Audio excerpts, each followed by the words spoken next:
Buenas tardes a todos. Les damos la bienvenida en nombre del CARI, de la Fundación Konrad Adenauer, a esta conferencia de cierre de la jornada que inició en el día de ayer. Vamos a tener dos destacados oradores enseguida, pero primero unas palabras de apertura por el señor presidente del CARI, Francisco de Santibáñez, y la representante de la Fundación en Argentina, Susan Kass. Muy bien, gracias. Tan solo unos minutos para, en primer lugar, para agradecer a Susan y a la CAS por organizar junto al CARI este evento. Me parece que fue muy importante. Estuvimos el día de ayer trabajando en el CARI con distintos especialistas, varios del interior del país, sobre la conveniencia o no del ingreso de la Argentina a los BRICS, y ahora tiene lugar la sesión pública con dos destacados especialistas, y creo que esta discusión del ingreso de Argentina a los BRICS se da en un contexto internacional, un contexto de cambio que fue analizado el día de ayer, el ascenso de China, la reacción que esto produce de distintos estados, la relación entre las dos grandes potencias, el rol de la Unión Europea, cambio tecnológico, la inteligencia artificial, la digitalización, la incertidumbre que esto produce, el cambio climático, los efectos que tiene esto sobre la política doméstica, la política internacional, sobre la economía, la transformación de las cadenas globales de valor, etc. Y todo esto genera una serie de preguntas para los países medios y pequeños con menor peso político económico a nivel mundial, de qué decisión tomar, ¿no? Y una de estas decisiones que hay que tomar es, en el caso de Argentina, el posible ingreso a los BRICS o no. Como sabemos, hay distintas posiciones en la política argentina. De hecho, en las próximas elecciones, los candidatos a presidente tienen una visión distinta. Y lo que mencionamos el día de ayer es que quizás este debate que estamos dando, no solo entre académicos, sino también entre políticos, tendría que haberse dado anteriormente, porque hoy la dirigencia argentina está dando esta división respecto al ingreso o no a los BRICS, y eso tiene un costo diplomático para la Argentina innecesario, diría. Y este es el camino, ¿no? Las discusiones públicas, los debates, respetando las distintas ideas, la pluralidad que se dio en el día de ayer, que se va a dar hoy, y que creemos que es un formato muy interesante, y seguramente lo volveremos a repetir con la Fundación Adenauer, con la que históricamente el CARI tiene una relación muy cercana, y esperamos seguir trabajando juntos en los próximos años. Así le paso la palabra a Susan. Muy buenas noches. En el nombre de la Fundación Konrad Adenauer, una muy cordial bienvenida a todas y todos. En primer lugar, quiero agradecer al CARI, a Francisco, también a Juan, a todo el equipo por la organización de este evento esta noche y también del taller que se llevó a cabo ayer en el CARI. Me parece sumamente importante que se dé esta discusión porque para mí como extranjera, como alemana, fue muy llamativo la reacción de los tres candidatos presidenciales con más opciones de ganar al final, en el momento cuando se dio a conocer el posible ingreso de Argentina a los BRICS. Tuvimos mínimo dos, yo diría que tres posiciones distintas al respecto, algo que es llamativo porque en muchos países la política exterior no es, digamos, tema de debate electoral, sino más bien hay políticas de Estado que son llevados a cabo por todos los gobiernos, que les toque, ¿no? Entonces, me parece sumamente importante este debate que se llevó a cabo ayer, y creo que se está dando en circunstancias internacionales muy interesantes, muy movidas. Cuando se dio a conocer la situación, todavía no tuvimos la guerra en Israel, ahora enfrentamos esta guerra donde se cuestiona muy fuertemente el papel de Irán.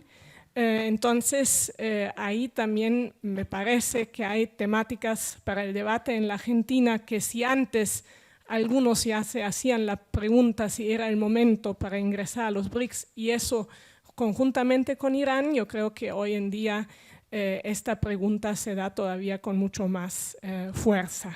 Entonces, me alegro que vamos a tener dos expositores de lujo para poder debatir estos temas y esperamos que todos ustedes después también entren en el debate. Así que otra vez muchas gracias a todos por su presencia, por el interés y al CARI por la muy buena cooperación y esperamos que sigamos con este tipo de eventos. Así que muchas gracias.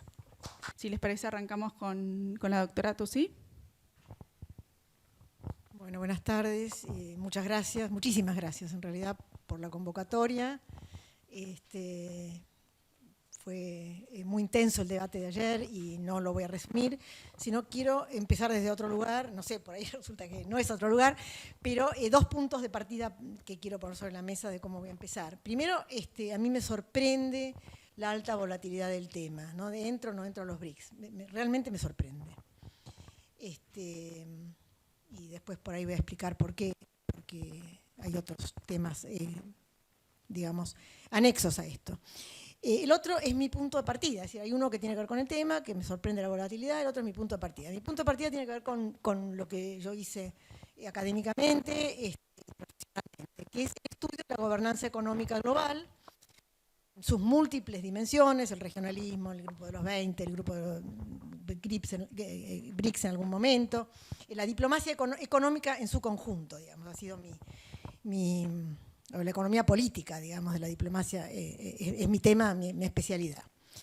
Desde ese punto de partida, de donde yo empiezo, digamos, toda la carrera y todas mis publicaciones y todo lo que ustedes quieran leer, digamos, quiero marcar algo. Tengo una visión no conservadora del orden económico global. Es decir, no estoy conforme, no estuve conforme con el dato de cómo estaba organizado el sistema económico global, y por ahí eso fue lo que fuimos motorizando mi doctorado, mis estudios, etcétera. Al mismo tiempo, quiero marcar, ¿por qué lo digo? Digamos, porque la gobernanza económica global es, hasta la crisis del 2008, y podemos discutir si el 2008, el 2015, si en China, pero para mí es en el 2008, con la crisis financiera del 2008, es decir, la gobernanza económica global, sobre todo la gobernanza económica de Occidente, yo no estoy hablando del Comecon, no estoy hablando del Pacto de Varsovia, yo no transité, no estuve, no tengo nada que ver, digamos. Estaba ahí, pero no era una cosa que nos tocaba estando en el espacio geopolítico de Occidente.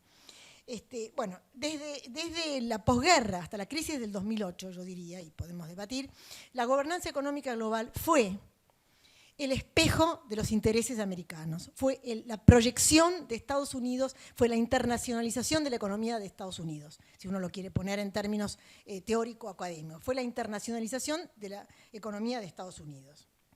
Eso es Bretton Woods, eso es el Fondo Monetario Internacional, eso es el Banco Mundial, eso fue el GATT y de alguna manera, un poco menos me parece la OMC. Yo no estoy diciendo que me hubiera gustado estar en el Comecon, estoy muy contenta de haber estado en Occidente, de haber sido criada acá, soy feliz, y he tenido una infancia, una adolescencia, una juventud y una madurez muy contenta, muy feliz. Así que no estoy diciendo que me hubiera gustado estar en otro lugar, sino que el dato de la realidad. La gobernanza económica global fue la proyección de Estados Unidos. Es decir, el Banco Monetario, el Banco Mundial, que se crea como Banco de Reconstrucción y Fomento, era para la reconstrucción y fomento de Europa.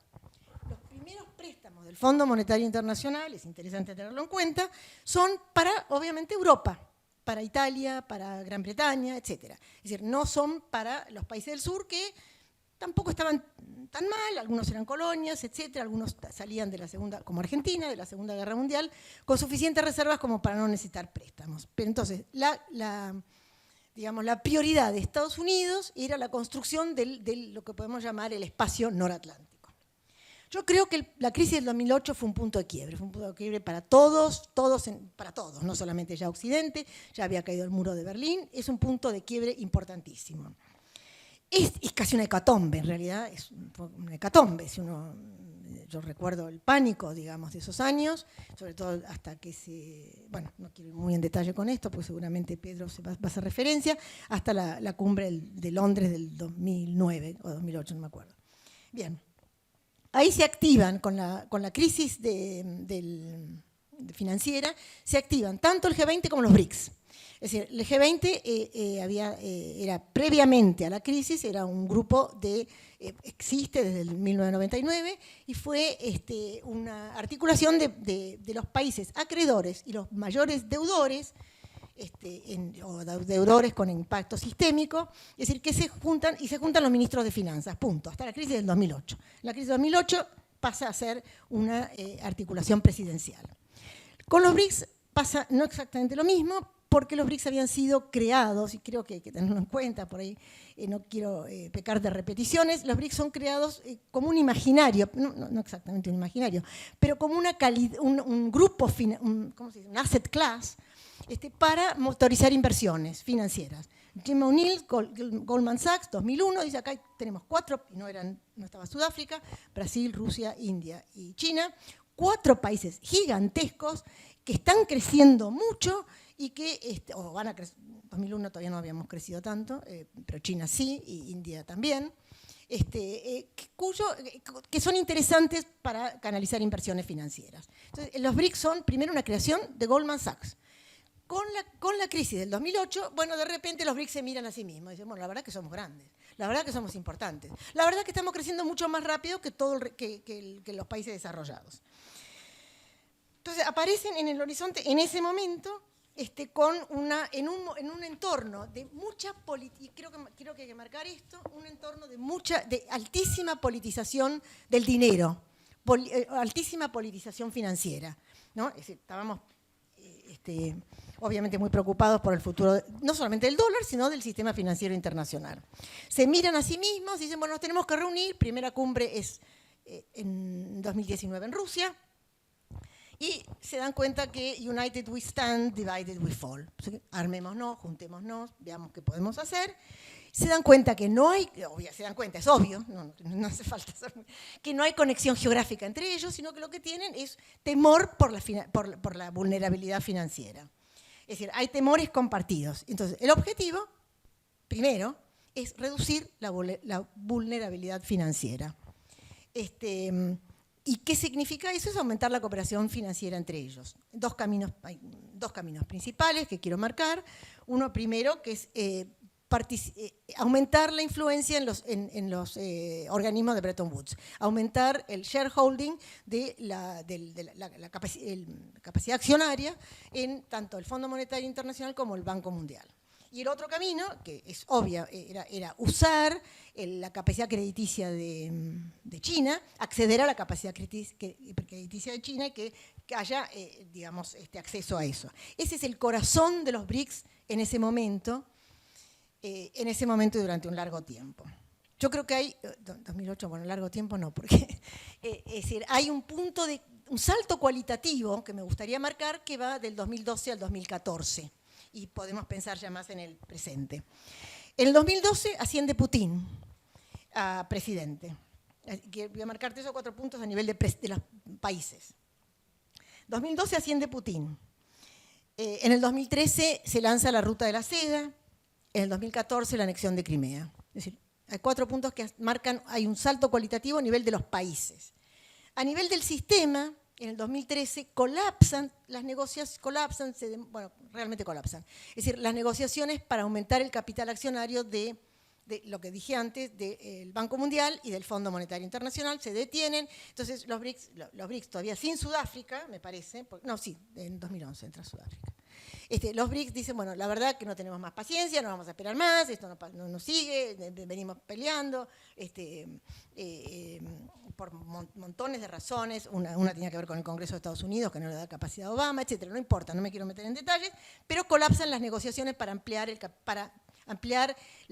poder de votación, sobre todo de China, que era el más injustamente representado en los boards de estos organismos. Pero Brasil también y la India también clamaban por eso. Hasta ese momento los BRICS son parte de lo que uno puede llamar la diplomacia de clubes. El G20, el G7, el G5, el G24, el G77, eran la diplomacia de clubes. Es decir, lo que podríamos llamar coaliciones issue-oriented. Este es el tema que nos importa, acá nos convocamos y nos concentramos en esto y nada más que en esto. Ya sea para, la Argentina tiene una larga experiencia en esto, el grupo de Kearns en negociaciones comerciales para agricultura, etc. Hay una enorme trayectoria o por lo menos participación de Argentina en muchas de estas coaliciones.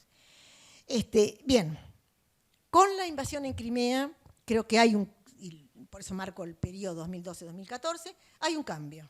Es decir, ninguno de los BRICS condena la anexión y ninguno de los BRICS se suma a las sanciones. Entonces, ahí tenemos una primera, vamos a decir, un movimiento político mucho más que de diplomacia financiera. Y al mismo tiempo, al mismo momento, los BRICS, más obviamente otros países, pero los BRICS van a motorizar el nombramiento de el primer director general de la Organización Mundial del Comercio, que es Roberto Azevedo, por Brasil. Los BRICS la motorizan, muchos países por supuesto la apoyan, pero tenemos por primera vez un representante latinoamericano en la Organización Mundial de Comercio y creo que eso es parte, digamos, de lo que llamemos un salto, lo que llamaba anteriormente el salto cualitativo de los BRICS. El Banco Africano y el Banco Asiático de Desarrollo nacen con la descolonización. Debería marcar que tanto el Banco Interamericano como el Banco Mundial tienen su sede en Washington. Cuando se genera o se crea el Banco Asiático de Desarrollo, que fue principalmente motorizado por Japón, Japón dice, bueno, yo lo quiero en Tokio. Ustedes lo tienen en Washington, yo lo quiero en Tokio. Los americanos dicen, no señor, en Tokio no, va a Manila. Se negocia y va a Manila. Es decir, lo que estoy marcando es la disputa por el dinero y la disputa que hay detrás detrás es otra cosa, no detrás, en la creación de estos bancos. Cae el muro de Berlín, nace el Banco Europeo de Desarrollo. Y ahí se disputan Francia y Londres y París. Bueno, obviamente gana Londres, que es una gran plaza financiera, no es por su influencia internacional, pero es una gran plaza financiera, mucho más que París, y la sede es en Londres. En el 2014, entonces, nacen nuevamente como proyectos geopolíticos, yo quiero marcar esto, los dos bancos que van a tratar y van a canalizar, no solamente tratar, de canalizar el crédito principalmente de China. Esto va a poner de manifiesto, es decir, la importancia, digamos, de estos bancos, pero además la invasión de Crimea, yo creo que también hay un cambio importante con Crimea y por supuesto la guerra de Ucrania y veremos qué pasa en Medio Oriente. Pero a partir de ese momento hay una camaradería geopolítica en los BRICS que hasta la creación de los bancos no era tan visible. Es decir, como dije antes, se han abstenido en las Naciones Unidas, no aplican las sanciones, pero podemos empezar a ver, y eso puede ser un tema de disputa teórica, no sé, es decir, de que pasan de ser una coalición a ser un bloque. Es decir, habría que ver un poco qué definición hay detrás. La coalición es un poco más light, digamos, no necesariamente está tan articulada geopolíticamente. El bloque yo considero que tiene algunas afinidades, muchas más afinidades y un espíritu de camaradería más fuerte, que es lo que estamos notando. Y creo, y esto es una pregunta para Pedro, es decir, que de alguna manera el G20, yo he mirado, digamos, las articulaciones, pero lo he visto in situ, es decir, el G20 fue una especie de gimnasio para los BRICS. Fue el lugar donde ellos aprendieron, se conocieron, entendieron yo no estoy diciendo que eran tontos, pero te quiero decir que donde había conocimiento de los resortes financieros, qué era lo que es posible hacer, qué es lo que no es posible hacer, y en algún sentido la politización de las finanzas que significó el 2008-2009 les permite a los BRICS, dentro del G20, mucha articulación, mucha menos articulación, por ejemplo, en la OMC, que en los temas financieros. Por eso es dos cosas, con esto voy a cerrar, que me sorprende mucho la volatilidad del tema en la Argentina. ¿Por qué? Porque Argentina es miembro del Banco Asiático de Inversión en Infraestructura desde el 2017 y porque es miembro de la Ruta de la Seda desde hace un año o menos, me parece. Entonces, en la canalización del crédito, Argentina ya está participando. En esta coalición o bloque, depende cómo va a ir transitando los BRICS, Argentina, la volatilidad política, tiene mucha volatilidad política, obviamente, están las campañas, pero me sorprende la ausencia del debate previo. Es decir, cuando ingresamos al Banco Asiático de Inversión en Infraestructura en el 2017 y cuando ingresamos a la Ruta de la Seda. Y quisiera marcar, para terminar con esto, que Uruguay, por ejemplo, es parte del nuevo Banco de Desarrollo. No escuché en Uruguay una discusión del peso que tiene en la Argentina el ingreso o no ingreso a los BRICS. Ustedes me iluminarán. Muchas gracias.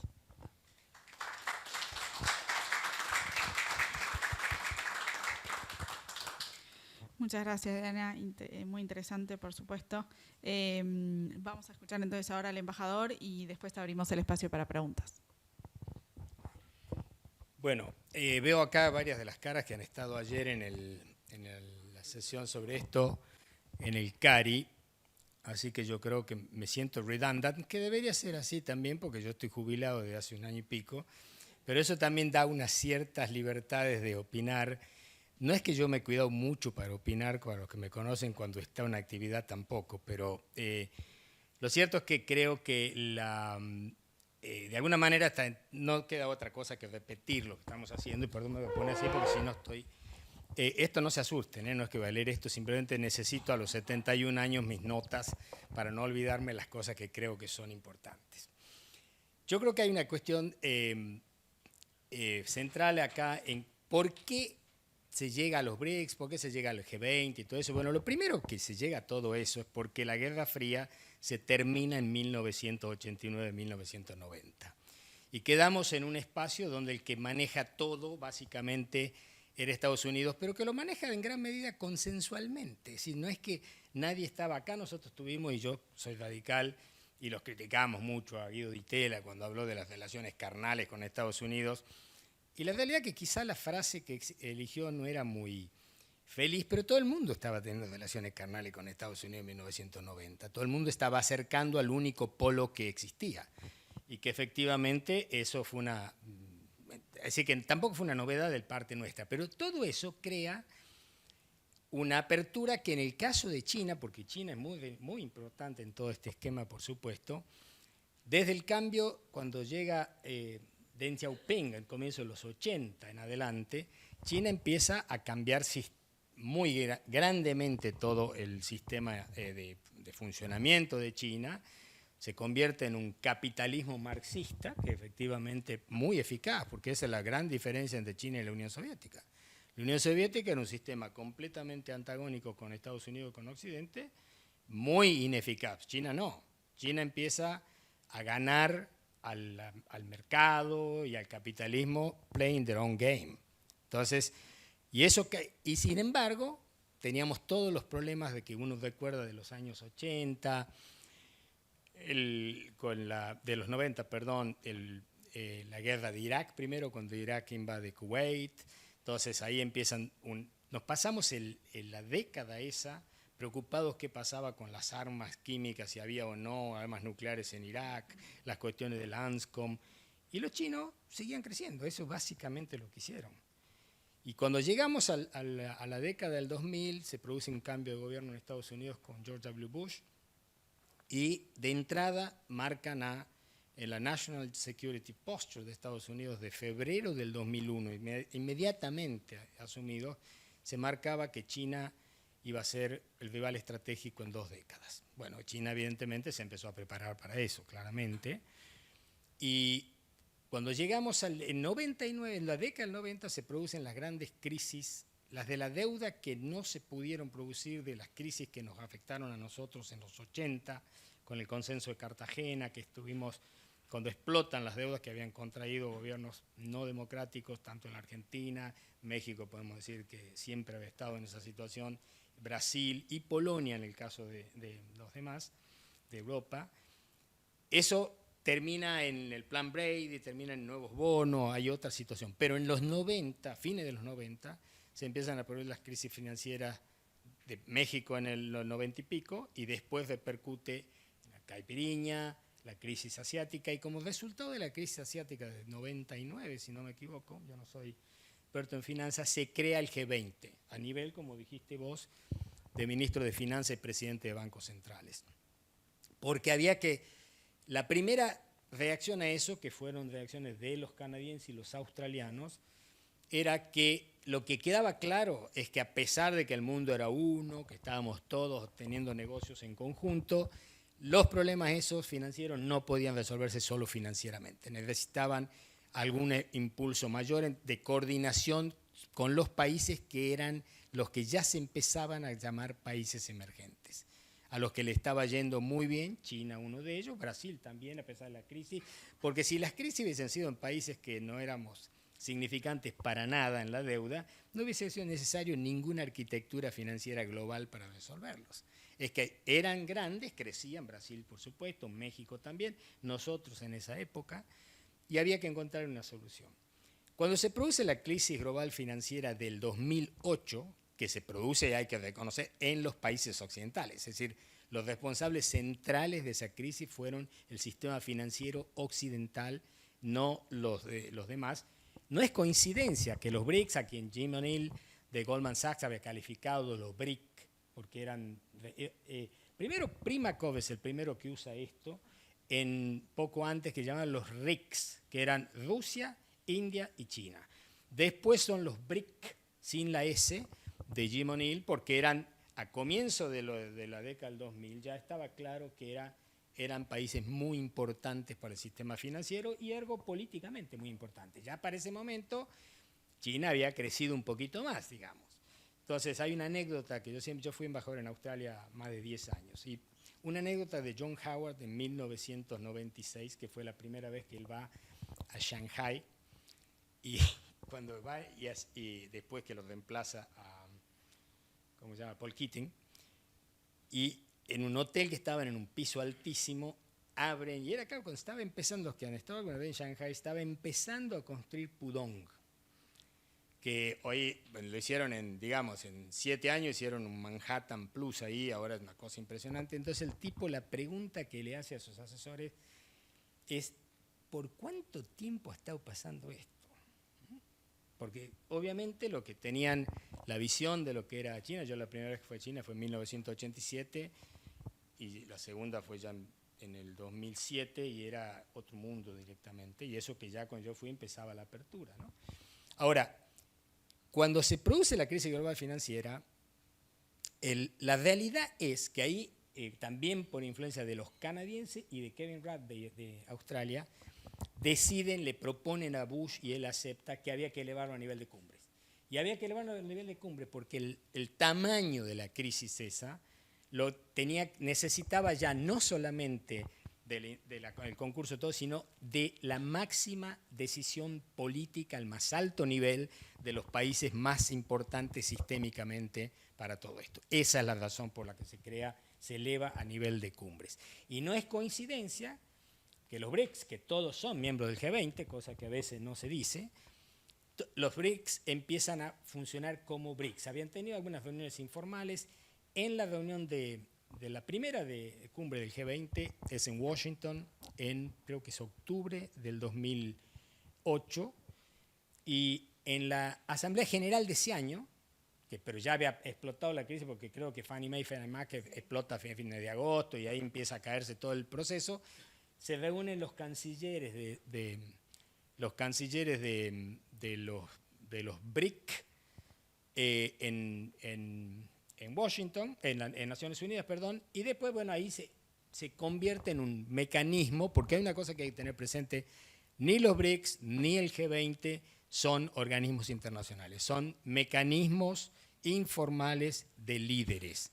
Y eso es lo que deberían ser. Después voy a hacer otros comentarios de lo que se habló ayer, de las reuniones, 250 reuniones en el BRICS, 100 no sé cuántas en el G20, nosotros tuvimos 75 reuniones en el nuestro, que es muy lindo, amplía la agenda, se tocan un montón de temas, pero se pierde efectividad. Lo central en los mecanismos estos son las reuniones de líderes, y donde realmente haya la posibilidad de que ellos dialoguen y decidan, con algunos asesores, por supuesto, pero como pasa siempre, cuanto más se extienden estas cosas, menos efectivas son. Ahora, volviendo al tema, esto empieza en Yekaterinburg la primera reunión de los BRICS sin la S, es en el 2009. Así que muy poco después.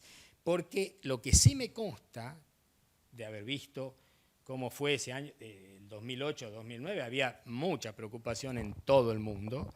Obviamente era lo que pasó en términos monetarios y financieros era muchísimo peor que lo que había pasado en el 29.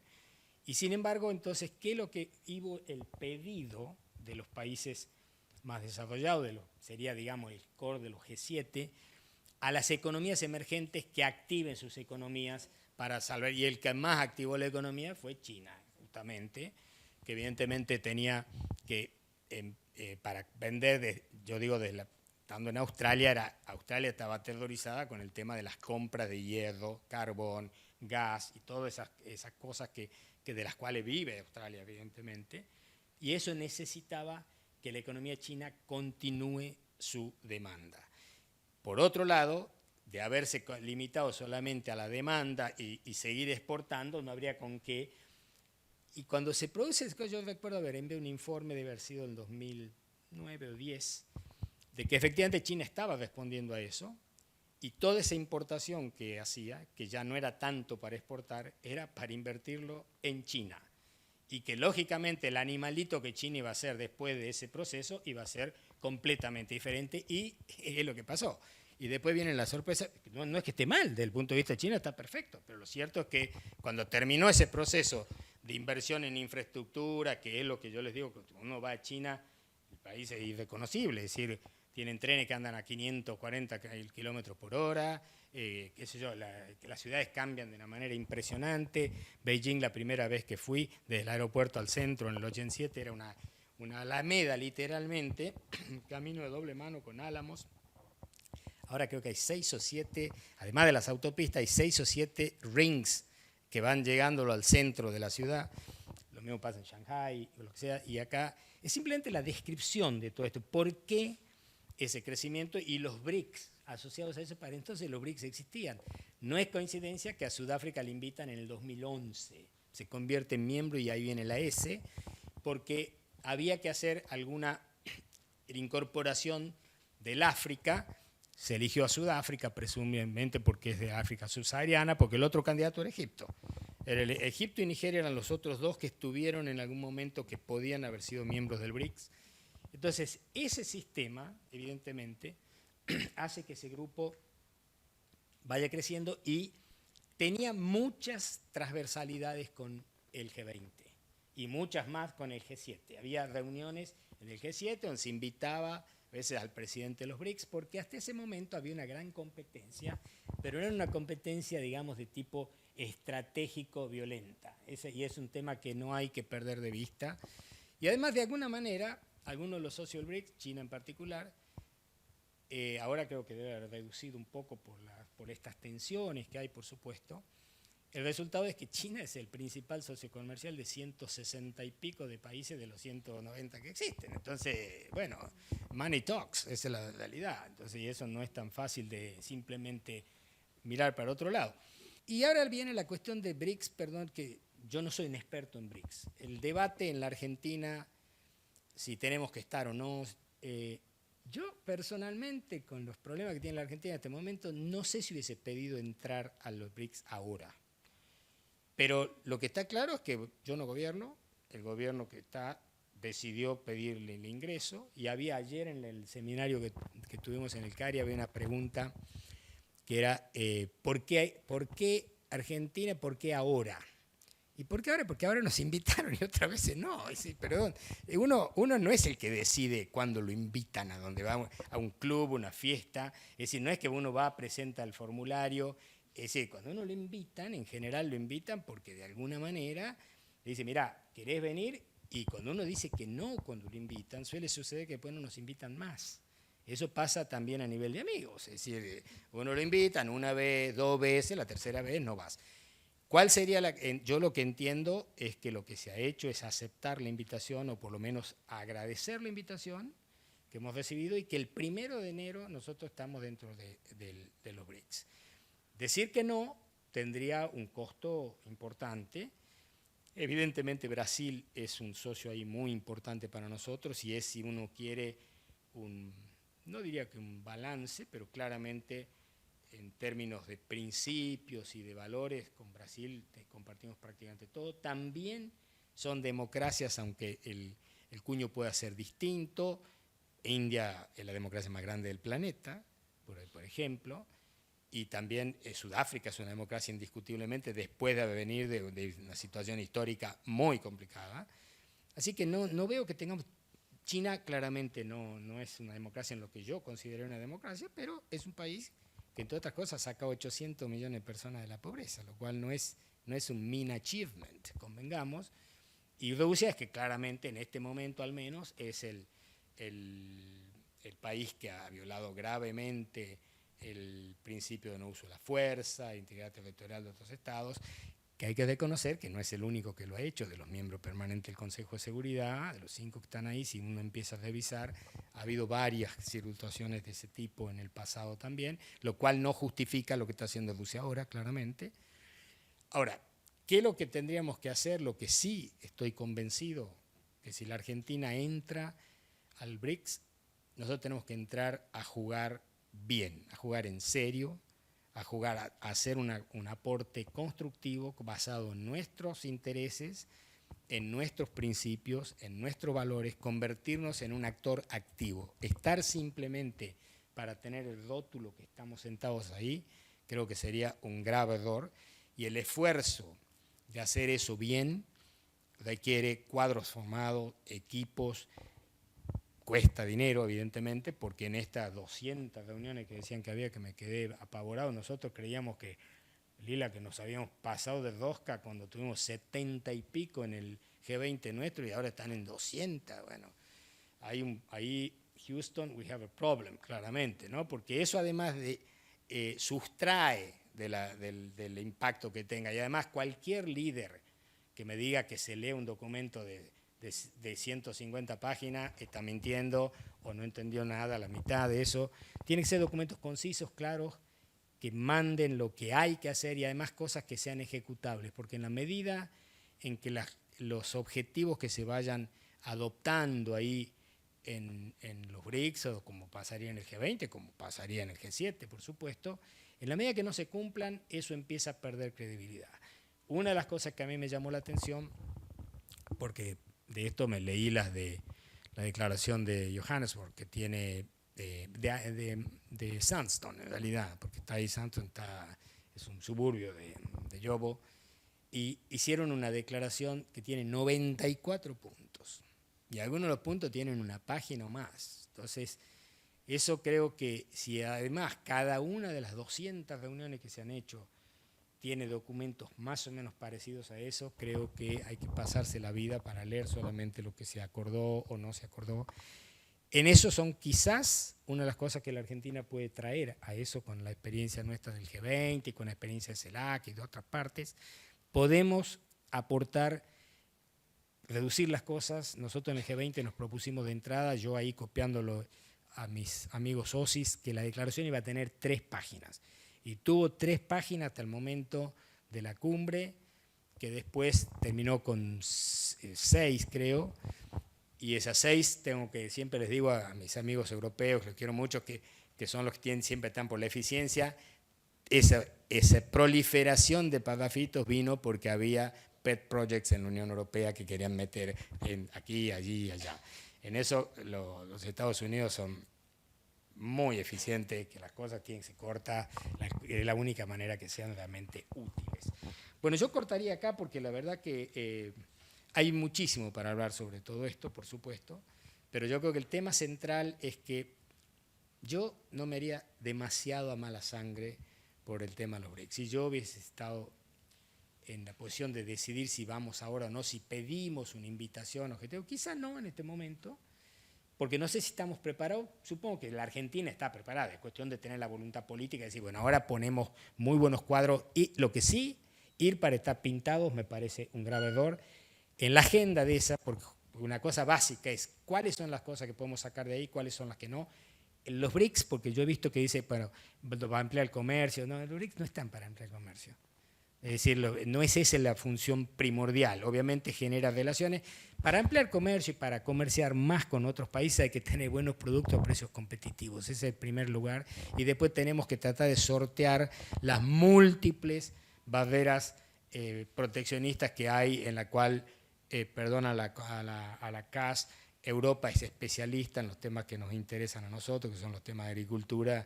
Europa tiene hecho varios PhDs en cómo bloquear eso, y además incluso en el incumplimiento de normas, tanto que defendemos siempre el orden internacional basado en reglas. El Acuerdo de París es uno de ellos, muy importante, y el Green Deal, de hecho, está exigiendo que para entrar a la Unión Europea hay que cumplir con las contribuciones nacionales determinadas por los países europeos, lo cual es violatorio del Acuerdo de París, obviamente, y de la OMC, de los dos.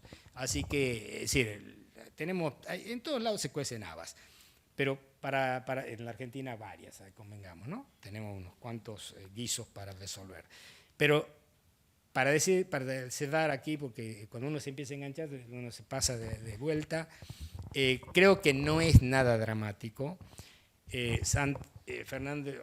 Francisco, vos que decías que bueno, que el tema no ha sido debatido en la política, yo le sugeriría a cualquier de los dos candidatos que está acá, ninguno es mi candidato, pero a cualquiera de los dos le sugeriría que no se le ocurra en la campaña meter el ingreso, ¿no?, y el BRICS, y empezar a explicar lo que estamos explicando nosotros acá, porque el que haga eso va a dormir a la audiencia, y audiencia dormida no vota, ¿no?